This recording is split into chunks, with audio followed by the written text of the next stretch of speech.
Hello and welcome along to Mondo Chalavet Movies. My name is John and this video is going to be about movies I consider to be so bad that they are good. Now I'd imagine everybody in their collection has movies that are really like trash, but you get something out of them. Now sometimes these films here, I can watch them time and time again and you get your sort of big blockbusters like Titanic or The Abyss or any like Marvel stuff. And you might watch them every now and again if you're not that much into them. But these films here, you can always get some kind of fun out of them, and they're very rewatchable, I find. And the ones that I consider, I go back to a lot more than I would watch the likes of the big blockbusters personally. And so I'm just going to take you through 10 that I've selected here. I'm going to probably do this again because when I've been looking, I thought, oh, I might struggle to find 10, but I found 10 very easily. So I would imagine there's a lot more of this type of thing to come. Now I find that when I get something that's so bad it's good, it instantly finds a place in my collection. There's not many films that are considered to be so bad that they are bad. Now these might not appeal to everybody, but if you're in that sort of frame of mind that you like to see films like this, or you get something out of a film that you can laugh at for the wrong reasons but the right reasons, you can find so entertaining, but you know that these are just abysmally made films, that it kind of elevates these films into another level. Some people don't like that, and I can understand that, but for people who do like this sort of movie that just transcends everything and goes into another level of enjoyment because of the fact that they are literally so bad that they are good. Okay, so I'm going to take you through the 10 I've selected today, and I will probably do some more of these because, like I say, I think there's a lot more on them shelves to be got from here. And some of these, I have watched these quite a lot recently as well, so I've got a few ideas what they're all about. So this is in no particular order. I haven't got like a top 10 here. I will probably tell you which is my favourite of the bunch, but I do recommend these highly. If you can find these films, I do think you will have a good time with them, but go with them from the knowledge that they are really so bad that they are good. Know that there's a lot of problems to them, but if you embrace them, you'll have a really good time with these films. So first of all is a film, and actually it's the first ever gore film that was ever made in 1963 by Herschel Gordon Lewis, and it is 1963's Blood Feast. Now this film is, I think it's only about 70 minutes long.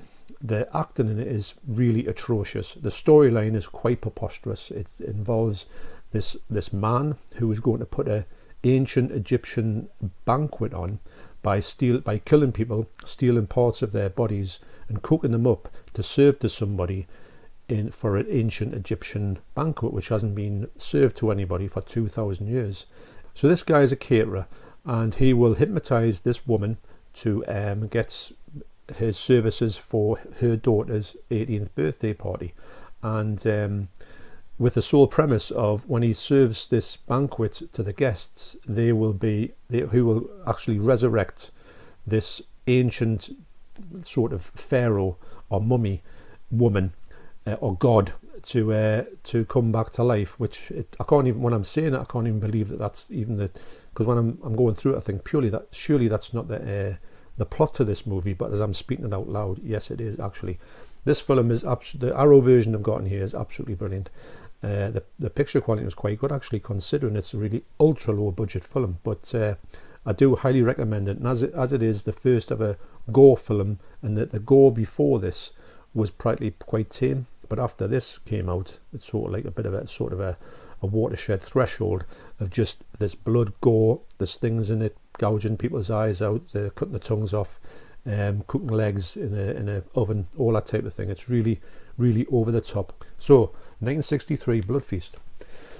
The next one is 1980's. I flipped the cover on this and it says City of the Walking Dead, but actually I consider it to be Nightmare City. And this film is absolutely nuts.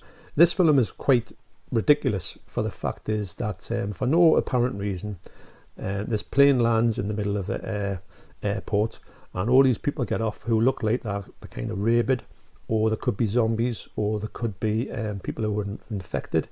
And I think their special effects of these people, the zombie, the way they looked, is just to get a pizza and just smear it all over their face.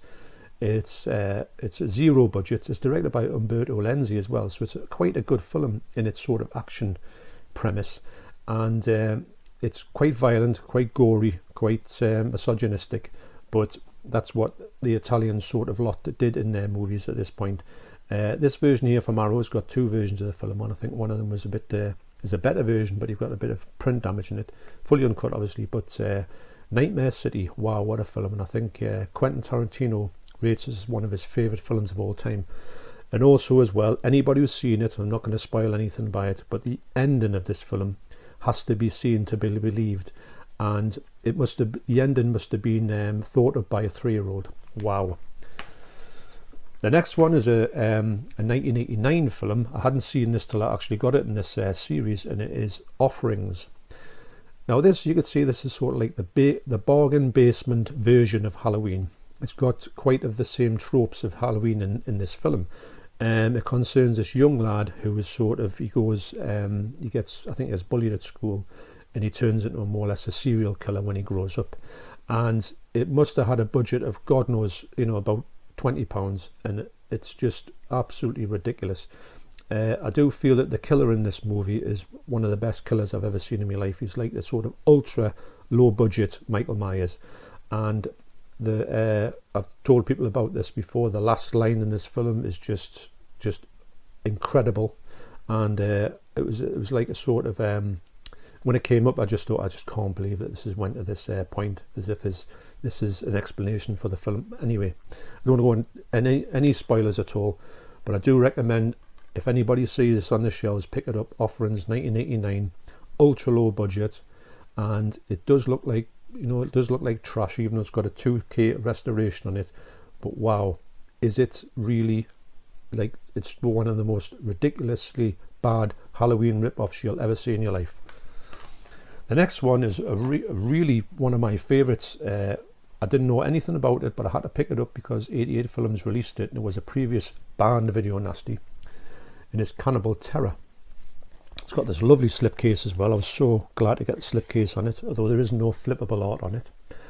And it is, as I say, for most of these films, it's just ridiculous. I don't know how they get Cannibal Terror from it, because really the cannibal stuff in here is just absolutely stupid. I think it's just somebody munching on some guts placed on somebody's stomach, and that's about it. It's not. I don't think it's very brutal at all, this film. And I think it's a French rip-off of the cannibal films from Italy, and it's obviously a pale in comparison to them, because I think Cannibal Holocaust is quite a decent film, even though it's brutal to the extreme. Cannibal Ferox is more like a cash-in on Cannibal Holocaust, and it's not quite as justified, although there's still a large amount of animal cruelty into it. There's none in here, and it's so enjoyable because it's kind of like a sort of, I can't explain, it's a bit like a bit of an action romp with cannibals thrown in. The cannibals, obviously they must have got, I don't know where they got the cannibal tribes from, but you can see that they're standing there, people who are meant to have been, tribes that you can't find. They haven't met humans or any, like humans, they haven't met civilization or civilized people. And they're standing there with tattoos, smoking tabs, and it's just absolutely incredulous to think that they would say, the filmmakers would have said, well, if you stand on one side, we'll not see your tattoos, because you're not going to be having, Isle of Man on your shoulder when you've been in the Amazon all your life. Obviously, it was supposed to be filmed in the Amazon, but they don't think they had any budget to go there, so it's probably filmed in someone's back garden. Wow! But I really see, you might pass this off as saying, well, it's just utter trash, but there's something about this film which makes it good because it's so bad. So that's obviously what this is all about. But highly recommended that, and a lot of people, even in the community of like and banned horror films, don't like this film at all.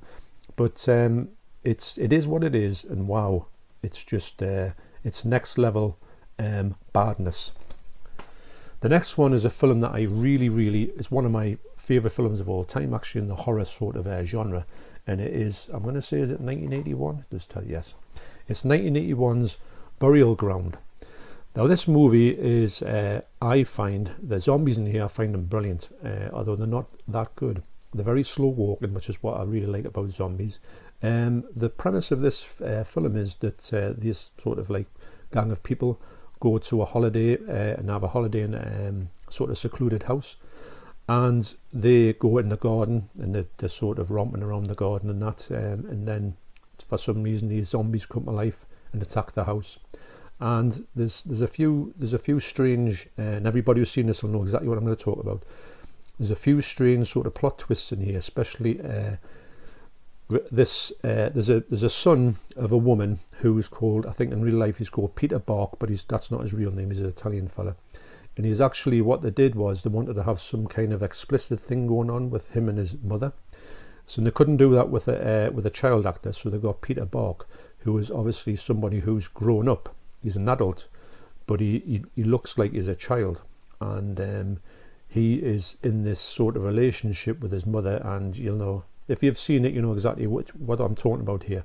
But it is so creepy, and Peter Bark is so creepy in himself. It's worth watching it just for that sort of sideline. A lot of people don't like this film. I don't understand why, but I do get a lot out of it. And the zombies in here, the gore is quite good. But another one is just ridiculous. There's no real story to it. It's just, this happened when some people went to a mansion from God knows where, and they come across like zombies who try to kill them. And there's got some odd subplots put into this thing. But it's quite a good restoration on here, actually. And also what they do on here, they put they've cleaned the print up, but they put the uncleaned print on it if you wanted to watch like a grindhouse version of it. But I don't see the point in that myself, because it looks really bad. It's there, but I would never watch that bit. But all highly recommended. This next one is another 88 Films classic, and it's Drive-In Massacre. This is another film that must have had one of the lowest budgets I've ever seen. This film is from 1977. There's two versions on here. There's one which is like a sort of the full cut, and there's another one that's got like a TV version on it. I haven't watched the TV version yet, but I remember watching this film. I did think at the time, I thought this is going to be a low budget bit of rubbish that I probably wouldn't like at all. It'll be on the shelf because I do collect this the numbered limited editions in this set, and it might be one of the ones that I wouldn't enjoy, but I really enjoyed it because it was so bad it was good. And it's a drive-in massacre. Basically, there's driving, and there's a killer going around, killing people with a samurai sword, and it's foolish. The plot twists are ridiculous, but it is a comedy, or it comes across like a comedy. I think they were trying to make a comedy, because there's some funny bits in it that are intentionally funny. But for a low-budget horror film, it's a really good watch actually, and it's quite, for 1977, you can really tell it's a 1970s movie. But I did really enjoy it. The print's not great on here, but it was very, very entertaining. The next one is really one of I keep saying this is one of my favourites, but it really is one of my favourites in this sort of genre of so bad it's good, and it is the magnificent Zombie Lake. Now is this a region A? It's an American from a Kino Loba release, and it's the best. There's no Blu-ray in the UK. In fact, it's quite hard to get in the UK. You can get it on a long out of print DVD. I don't even know if this is in print actually, because I got this a while ago, and I've never looked to see if it's in print or out of print or whatever. But this movie is it is probably one of the worst examples of a zombie film you'll ever see. I think it's from 1980, and basically, if I can do it without any plot, even I could probably tell the whole film, and it wouldn't really sort of spoil it for you. The zombies are from a lake, which these Nazis were shot and killed by the French resistance in obviously the 1940s or 1945. They were thrown in the lake and they turned into zombies. Well, why not?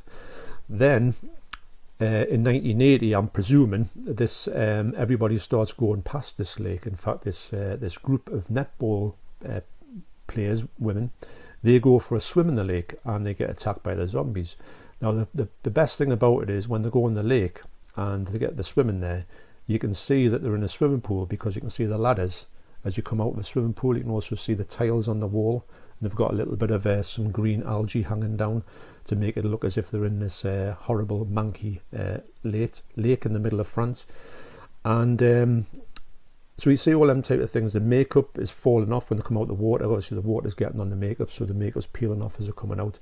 And the zombies, it's funny because the zombies don't get along.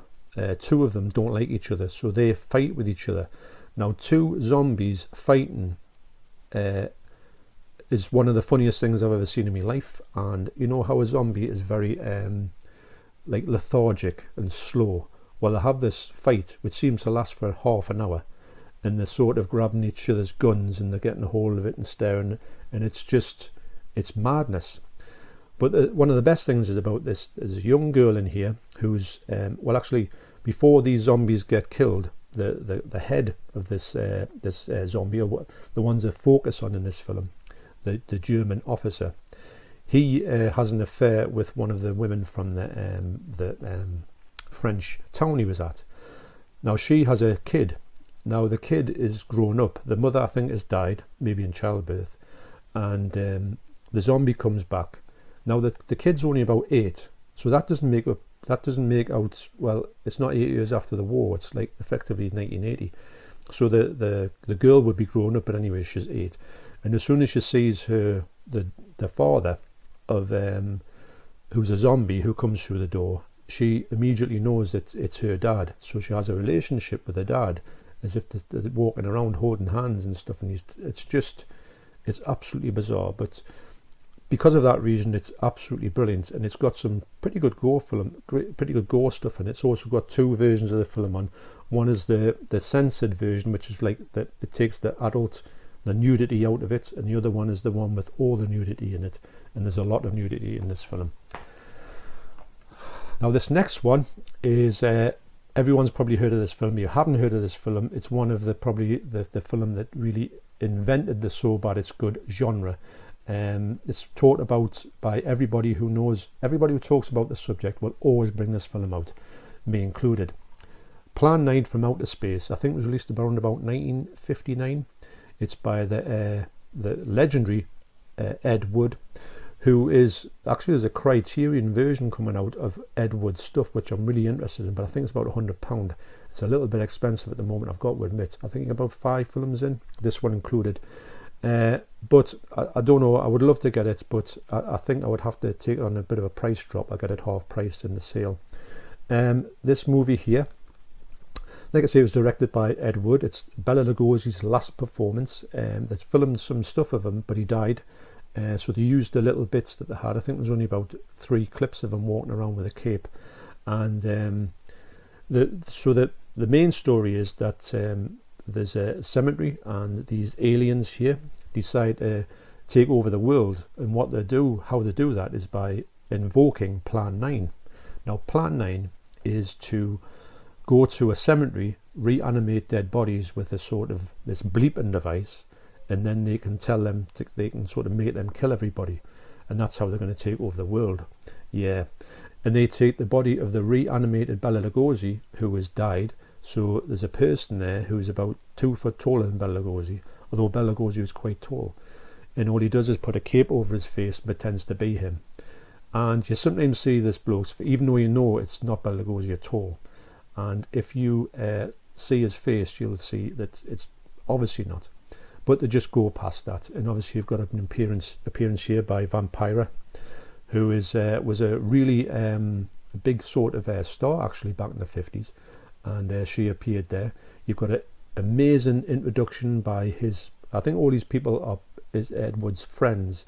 And you get this sort of introduction by a fellow called Criswell, and he talks about how he predicts everything, and Criswell predicts that there's going to be this thing happening, and it's just so balmy and preposterous. This version here from America has the colour version in it.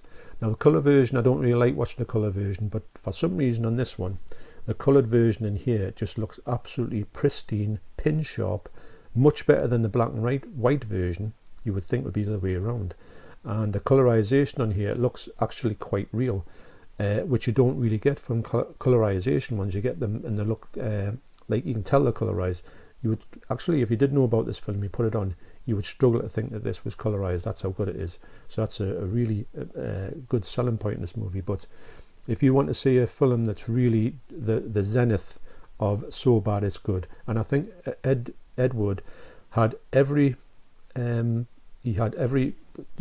he did want to make good films, but he just couldn't because he had no money, and he was not a very good filmmaker. And you could tell that you could tell his heart was in this film, but he just didn't have the skills to pay the bills. Unfortunately for himself, he died in like poverty. But his films now are, I mean, if Criterion are doing a box set of his movies, it shows you how much people do get out of these films. Like I say, it's not good by any means, but enjoyment factor is 10 out of 10. And that's what it's all about, really. This section is to say, if you had these films and watched them, you would get something out of them. Maybe you get a lot more out of them than your latest blockbuster, strangely enough. The next one is 1973's Andy Warhol's Frankenstein. I've shown this one off before, but or otherwise known as Flesh for Frankenstein. Where do you start with this film? This is the Criterion DVD, long out of print. This was gifted to me by my good friend Hall Goss 73, or John Hall, and it does another retelling of the Frankenstein story.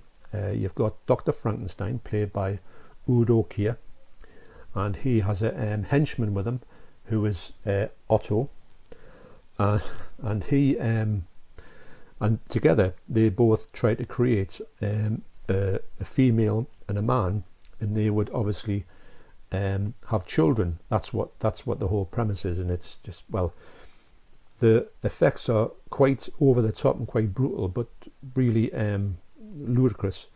It's the best thing about it, though, this film, is the fact that it's the people have got in here can't really act. They all come up. I mean, Joe D'Alessandro there has got a really strong American accent. So if he's ploughing the fields with his friend who can't talk English, and they are meant to be Romanian or from that type of Transylvania, and if he's in there and he's kind of talking like from New York, and the other bloke is talking, very heavy on the accent, how would they even be in the same field together? And they were childhood friends. Anyway, so this whole thing, and it's just the stuff in the way that they talk about the lines in this film. I can talk about them ad nauseum. Just love it. It's really, really bad, but it needs to get a Blu-ray release in the UK, because it's never been available, and it did get pulled from the sort of the video shelves, because it is quite graphic in some elements of it. But I think with it being an Andy Warhol film, he was all about that, and I think he only produced it. He didn't do anything else with it. There was a fella called, I think it's Paul Morrissey. Yeah, he's the one who actually did it. And I think somebody sent one of me comments before that maybe Paul Morrissey is dragging his feet with this, and he doesn't want this to be put out. I don't know why, because he may as well get something out of it before he sort of dies, and that, because he's getting on quite a bit. So that's Flesh for Frankenstein. So I couldn't talk about Flesh for Frankenstein without talking about 1974's, literally that was made, then this was made probably 10 minutes later, Blood for Dracula. This is a kind of, it's the same premise. You get Dracula and his henchmen. It's the same people. Udo Kier plays Dracula, or Count Dracula, and the same fella plays the henchman who goes along with him, and they just go to this. Apparently there's no virgins left in their town, so they go looking in other places for virgins, or as they call them, virgins, and they find this group, or this house, and this fella has his daughters, and they decide that they would use them for blood, and they do find out that they go to the house, and they say to the fella who owns the house, well, the count, sorry, not the count, the sort of the head of the household, who is really strong with his accent. His wife is an ultra well-spoken English person who can't act, and I think the four daughters there have got different accents from different parts from around the world. Joe D'Alessandro is back in here, I believe, And yes, he is actually. The acting, I just remember the ending in here is quite it's really badly done, special effects, but it's quite graphic. It's just ridiculous as well. I can't even begin to tell you how, like the acting in here. I mean, I love Udo Kier in everything he does, but he just was really bad in this film. It's as if he's trying to be bad, but you know, I just can't believe how bad he is. And so yes, so they go to the house. They go and say they go. I mean, imagine going to somebody's house and they're saying to him, "I'm interested in your 4 daughters. Can I just ask you, are they all virgins?" And he says, "Well, of course they are." But he finds out through the course of the film that they're not, and only one of them is, and it's all about him trying to get the right one. So yes, absolutely crazy it is, but it needs, these two really need to find a good release. And I would imagine if anybody likes these sort of like really, really bad films, these ones will be high on your list. If you'll be laughing your head off all the way through this film.